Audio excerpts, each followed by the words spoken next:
ചേട്ടച്ചൻ ആർക്കു വേണ്ടി ഒരു ചുക്കും ചെയ്തിട്ടില്ല. ചേട്ടച്ചൻ ജീവിച്ചത് ചേട്ടത്തിന് വേണ്ടി തന്നെയാ. നിങ്ങളൊരു ഒറ്റരാളുടെ വിവരമില്ലായ്മയാണ് ഞാൻ ഈ അനുഭവിക്കുന്ന. കാക്ക ഓർത്തോണം.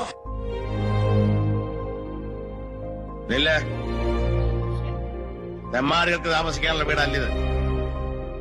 നിങ്ങൾ വരരുതായിരുന്നു, നിങ്ങൾ ഒന്നും ചെയ്യരുതായിരുന്നു.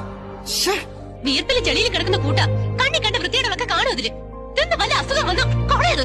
ഓളെ എനിക്ക് ഇഷ്ടല്ല, ഓളെ എനിക്ക് വേണ്ട. പാല് ഒരിക്കലും അവനെ സ്നേഹിച്ചിട്ടില്ല. ഇത്രയും കാലം സ്നേഹം വെറുതെ നടിച്ചിട്ടേ ഉള്ളൂ. അല്ല, നീ അങ്ങോട്ട് എഴുന്നേക്കെ.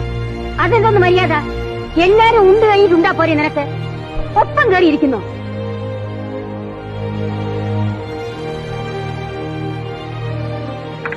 ഇദ്ദേഹം ഇവിടെ അടുത്തുള്ള ഒരു